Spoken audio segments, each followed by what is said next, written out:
Happy birthday to you. Happy birthday to you. Happy birthday, dear entomopatogenic nematode. Congratulations to 100 years of acknowledgement. You've made a lot of researchers and growers very happy. Here's why. Well, I started to work on this in 2002 with another company.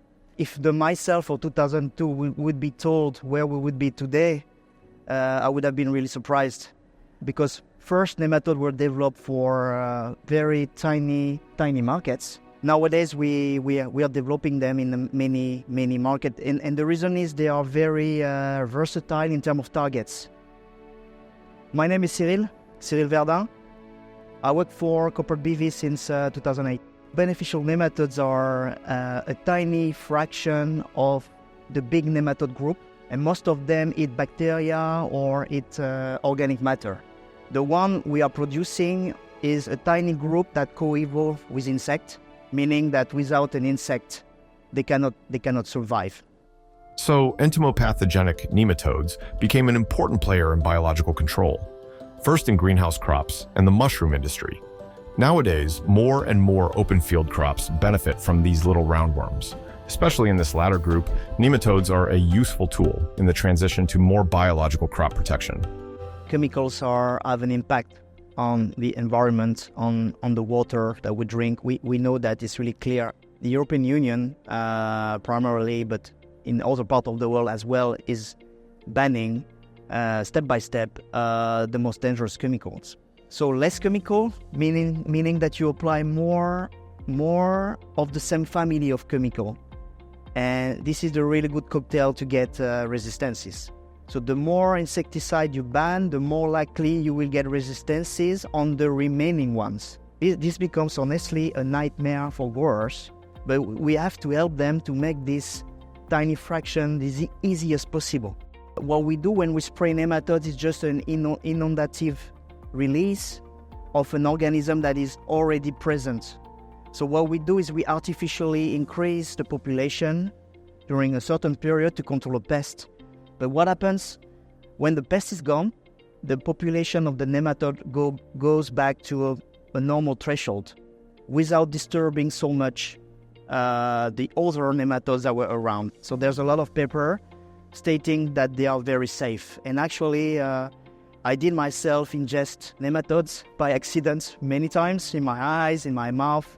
They are very safe to warm body in animals, so there's absolutely no risk for any human being or any animal in general. Growers that switch first, they are dubious, of course.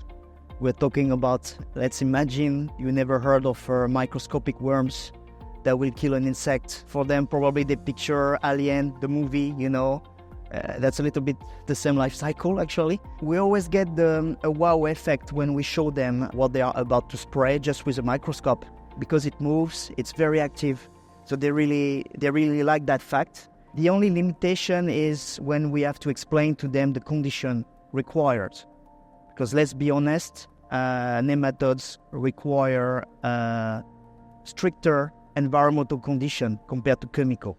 And this is where we need really to educate and explain.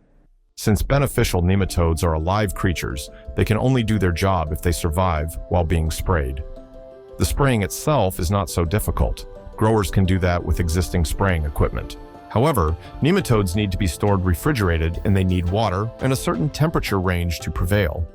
In the spray solution, as well as on their destination, whether it is soil or leaves. From soil to foliar seems like a crazy idea. Nematodes are naturally found in the soil. They are soil-borne animal.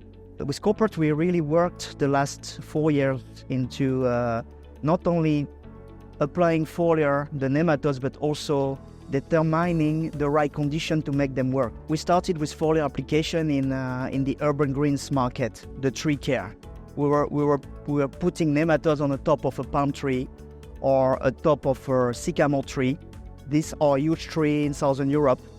And the city and everybody was really amazed that they could work. But now our duty is to to help them understand how to make this work in a consistent manner. And if we manage to do that, I think nematodes could become one of the best bioinsecticide in the future. What's left to research? I feel that we opened the door, and now we are just at the beginning of an ever greater chapter. I really believe in it. Now we are going to new crops, agri-crops, open field crops, and we're going to new markets, new climates. I think we will have to work really hard in understanding how they can perform in such a diversified type of environments. I wouldn't say that nematodes are transforming the agriculture. The agriculture is transforming itself, and the nematodes is just an extra tool to help growers to go for that transition. That's, I would say, with humility, what we're doing. Some people call the nematodes the new BT. The BT is Bacillus thuringiensis. It's one of the oldest biocontrol products that was developed in the market. I think potentially it can even be larger than that. Yeah. Nematodes have the potential to become one of the key players in crop protection. To make that happen, we need to learn even more about these fascinating little creatures. In the next episode, we'll discuss what we need, research, and most of all, nematologists. Entomology, everybody wants to be entomology. They want to see legs and hairs, and they have all these fascinating different arthropods, and that was very good. And then we have the plant disease, the old fungi, they are doing different structures, wonderful. But nematode is not so excited for that, right? So, but it's as important as the other two. It's difficult, but still, I think more and more people is learning about those, especially the entomopathogenic nematode. People start to realize there are good models for study.